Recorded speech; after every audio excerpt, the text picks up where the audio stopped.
Elden Ring is a story with a central throne of power, and it is famously co-created by George R.R. Martin. So we could call it another Game of Thrones, but I think a better subtitle would be A Game of Death, since dying is everywhere in the lands between, even more so than in Westeros. You die a lot as the player, the bosses die a lot, the normal enemies die a lot, and then they respawn and die a lot again. Essentially every step of progression in the game comes from killing something, and death is pretty central to the lore as well. Half of the monsters and cults in the lands between seem to focus on death, and the inciting moment for the whole game is Godwyn dying during the Night of the Black Knives. Plus, one of the most intriguing lore characters is Miquella, someone who is cursed with eternal youth, a thematic opposite to death.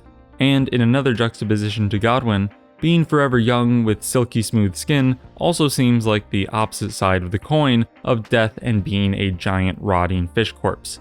Though Mohg's blood cocoon does kind of ruin any of those impossibly wrinkle-free porcelain skin benefits. With death being such an omnipresent aspect of the game, it's a good place to look as we speculate on potential DLC. A review may prepare us for the new content, especially if that content ends up focusing on Miquella and/or Godwyn, two of the seemingly likeliest candidates. So let's dive into how death presents throughout the game. Feel free to subscribe if you haven't, especially if you watch my videos anyway, as it helps out the channel. In Elden Ring, death is an inciting moment, a measure of progress, and a focal point for most of the game's inhabitants.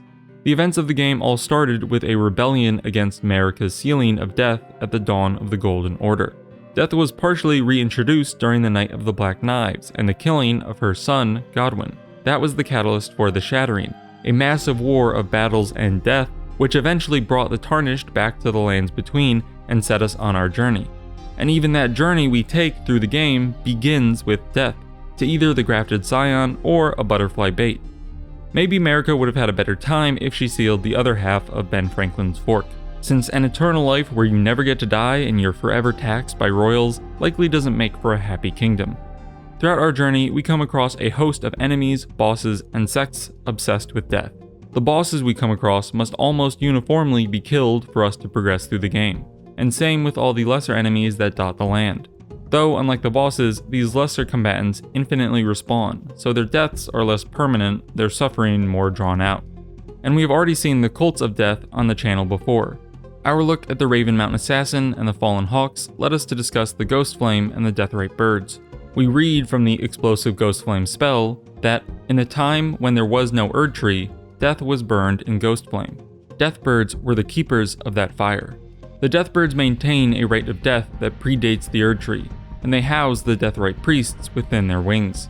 The Death Ritual Spear tells us that the priests became guardians of the birds through the rite of death, which also serves as an oath sworn to their distant resurrection.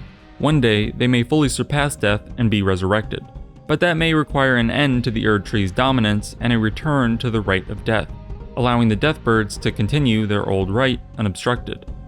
We found the Raven Mountain Assassin mimicking these birds of death, taking on some of their power. Cosplaying as the macabre wings and aligning with Mohg, the assassin invades Tarnished to kill and slaughter, maybe hoping to bring back the rite of his favorite birds. But we don't see the Deathrite come back in this way since we put an end to Ravenmount by helping Yuri turn the invasion tables. Continuing our journey away from real birds, we saw the band of the Fallen Hawks who came about the Ghost Flame underground. They burned the bones of their dead comrades, having run out of supplies to burn for light. Their own existence as slaves sentenced to search the underground rivers may have been a result of overworld war campaigns, and the ones that didn't die during the wars or the search were cursed with undeath.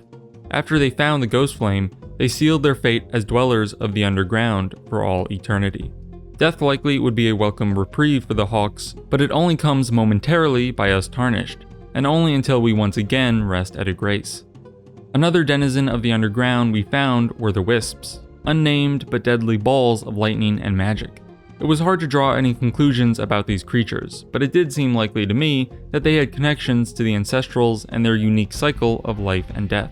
We read from the Remembrance of the Regal Ancestor that ancestral spirits exist as a phenomenon beyond the purview of the Erd Tree. Life sprouts from death as it does from birth. Such is the way of the living. Here is another case of a system of death that is independent from the Erd Tree. Despite how central the tree seems to the lands between, older forms of living and dying keep popping up, traditions that the Golden Order has been unable to stamp out, despite all the surprisingly not infrequent genocide. And speaking of the Golden Order, it only exists because America confined destined death. By sealing the old form of death, which could have connections to the Deathrite birds we previously talked about, the Golden Order set up the Erd Tree's reign, a reign which handled life and death differently than those who came before it.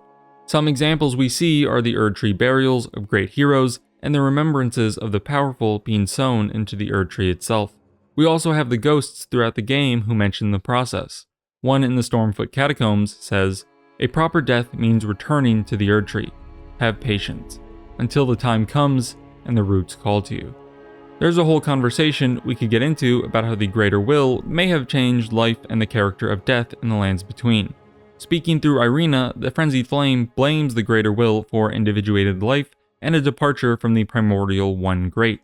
Its ending seeks an end to life and death by returning to a big ball of fire, or human instrumentality, or something like that. This could segue into a discussion of the Erd Tree, the Crucible, and the discussion-muddying Great Tree, but I'll leave that larger talk for another video.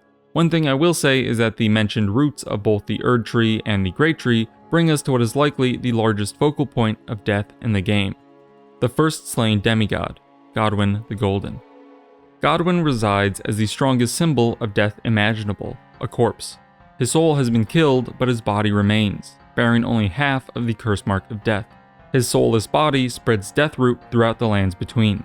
Deathroot that is eaten by the alter ego of Malekith, the one who holds destined death sealed. And beyond the roots, Godwyn's face spreads through the lands as well, appearing on creatures like corrupted crustaceans. And of course, there are those who live in death, who could view the Death Prince as their lord. We see that the deathbed companion, Fia, certainly does, and through her allegiance to him, wishes to become mother to those who live in death.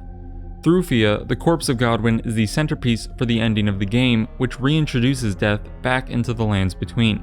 It is also the seat of death which turned Fortisax into an undead Lich Dragon. Any discussion of death in Elden Ring from a story perspective will have to end up revolving around Godwyn. His character as the first dead demigod, mixed with his larger-than-life fish corpse, is something that just can't be ignored. This, plus the fact that his early death prevented us as players from ever getting to see Godwyn moseying around like a normal person, makes him a solid candidate for some kind of appearance in the DLC. There's just so much room to explore. And while I think a Godwyn feature is likely in some way, we should remember that there are other demigods surrounded by death too. Up in Mount Gelmir, there is the cycle of death that Praetor Rykard perpetuates in his serpent cult. Rykard rejected the Erd Tree, gaining the ire of Morgoth. He turned to the old religion and secret powers found around what is now Volcano Manor. He became one with the god-devouring serpent, his remembrance telling of how he took the form of a giant serpent, that he might devour, grow, and live eternally. He eats those around him to grow in power, and when we defeat him, we see Tanith trying to do the same. This cannibalism on display is truly a cycle of blasphemy against the Golden Order, a seeking of death and life on terms away and outside of what the Erd Tree has in mind. Rykard's brother is surrounded by death too, but this one is, or was, much more in line with the machinations of Gold and the Greater Will. The great General Radahn was one who sought honor and glory through following in the footsteps of the Golden Order's greatest champions, his father Radagon and his idol Godfrey. We come across him mindless and, unwittingly like his brother, slopping up the remains of the dead on the battlefield. Though, Radahn does not have a cult of enablers. His old general Jaren hosts the Festival of Radahn with the goal of finally giving the warrior demigod a proper send-off, a death in glorious combat. And we Tarnished meet this challenge, riding into battle with a host of warriors who may die and return to battle endlessly. Radahn, as a paragon of war, is surrounded by death, and our meeting with him is just one more vanquishing of the mortal coil. And after talking about Radahn, there is another combat-crazy demigod that must be brought up. My personal pronunciation challenge, Malenia. She may not be as death-centric in lore, but is a beacon of dying nonetheless. Malenia is the game's icon of death. Her rot lore does bear a connection to death, with the contrast of stagnation and rot as compared to the renewing and change of life and death. And her gameplay stands on its own in delivering the game's emphasis on death and overcoming. We get another picture of contrast when we look at her brother. the mysterious demigod Miquella. He is cursed with eternal youth, a kind of rot or stagnation of its own kind, as he stands in stasis against death, never getting closer to life's natural end. Juxtaposition jumps out again between the ageless, or may we say deathless, eternal youth of Miquella and the first death and rotting of Godwyn. Miquella's youth is obviously messed up to some degree by Mohg, another demigod with strong connections to death through his connection to the Formless Mother, blood sacrifices, and invading. His entourage also has a thing for dead maidens. So Miquella's current relationship to death is hard to say for certain, but it likely presents a great opportunity for DLC. Overall, plenty about Miquella is unknown, so there's a lot of artistic room for FromSoft to meander about in. Plus, what we do know about Miquella sets the stage thematically well. He tried to fight against the influence of the Outer Gods and the Curse of Rot upon his sister. He tried to create a new Erdtree and help Godwyn die a proper death.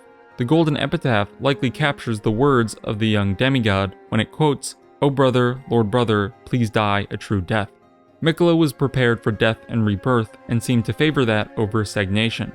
And beyond that, between Castle Sol, the Eclipse, the Headless Soldiers, and the Haligtree, there are quite a few branches of connection between the first dead demigod and his eternally youthful brother, two opposites with so much linking them together. Miquella's dream as the DLC's setting is an idea that has been passed around a lot in the community, and it does provide a good opportunity for expression. FromSoft could basically do whatever they want, whether that's show a non-catatonic Miquella, a Godwyn in his prime, or anything else we didn't get to see in the base game. So it may have merit, and the pervasiveness of death might drive home its plausibility. We've seen that death pops up everywhere in this game, and there are plenty more references that I still haven't touched on. There is the Dung Eater, who seeks to curse the Erdtree cycle of rebirths. There are the walking mausoleums and their headless knights. The frozen mountaintops of the giants are littered with corpses, the entire biome is a cemetery. And there are even more minor and obscure characters like Rosus and realms like the Helphin. There is more death to explore here, but for this video and touching on the DLC, I think just their mention does enough to really drive home the omnipresence of death in the game. With all of that, it makes sense that a DLC would continue the deathly trend.